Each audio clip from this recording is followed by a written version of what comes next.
A real-life giallo. Or is it giallo?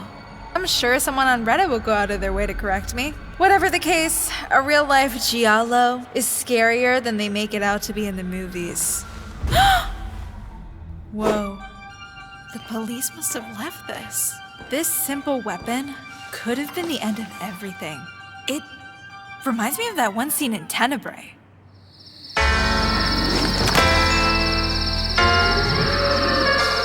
Written and directed by Dario Argento, starring Daria Nicolodi, Anthony Franciosa, and John Saxon, Tenebrae follows an American writer in Rome that is stalked and harassed by a serial killer who is murdering everyone associated with his work on his latest book. Y'all know it's Giallo era, and I am very happy to get it started with this banger. Dario Argento actually said that he had the idea to make this film after he was stalked by a fan who would repeatedly call him to harass him about the psychological effects of his work. Much like how men treat me in the horror community.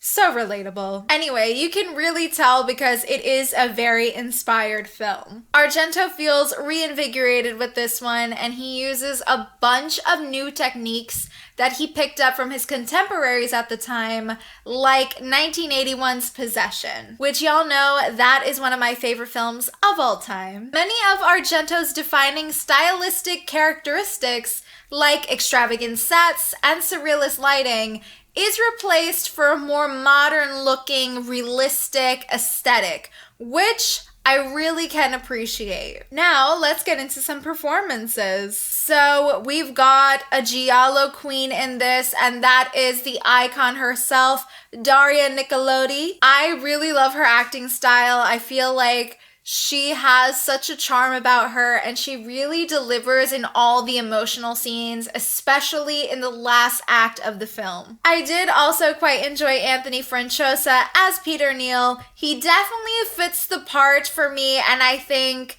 he is best towards the end of the film as well. Funny enough, Christopher Walken was actually considered for this role, which honestly just seems really odd to me. If he would have been casted, it definitely would have been like an entirely different film. I am sure he would have absolutely crushed it though. I of course have to bring up a horror king, John Saxon. I love him. He is always a delight to watch. He always understands the assignment. And though he doesn't get too much screen time, he isn't at all forgettable, so love that. There are a lot of recurring themes in Tenebrae, such as Freudian psychology, repressed trauma, sexual deviancy, audience spectatorship, and the fetishization of violence and death. One thing I really love about Tenebrae is how our leading character, Peter Neal, is often associated visually with water. If you pay close attention, you'll notice that in almost all of his scenes, his appearance is followed or accompanied by a shot of water, which is really clever because later this is repeatedly used as a clue to the killer's identity. So with most Argento films, you know you're going to get an amazing score, amazing lighting, and amazing camera work. Tenebrae succeeds in all of the above for me. I really love the modern look and feel and how blue the film is. I have listened to the soundtrack of this film so much since I watched it, and you know what? Shout out to Goblin because this score is fire. Now, the camera work is of course stunning, but my favorite shot has to be the POV shot of the killer chasing Maria. It is so effective. The music, everything, it's intense, and honestly, it's just a really satisfying scene. And of course, I have to mention there is a great 2.5-minute crane shot that encircles Tilda's house, which I heard actually took 2 days to complete, and I believe it because it is absolutely masterful. I mean, Argento himself is just a master at his craft. In terms of kills, there are some really, really fun ones here. It can get pretty bloody, especially in the last act, which again is so well done. I really just loved that moment at the end where the detective found the murder weapon and he puts 2 and 2 together and we as the audience also put it together, and it's that very shocking moment of like, what the fuck?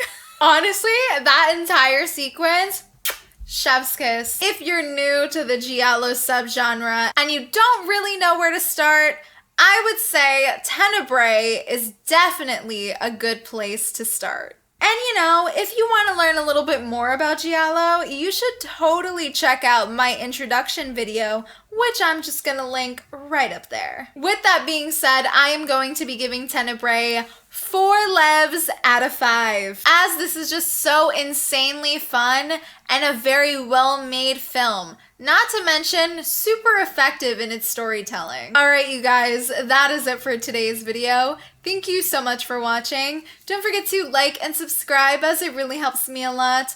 And be sure to click that little notification bell to be up to date every single time I upload.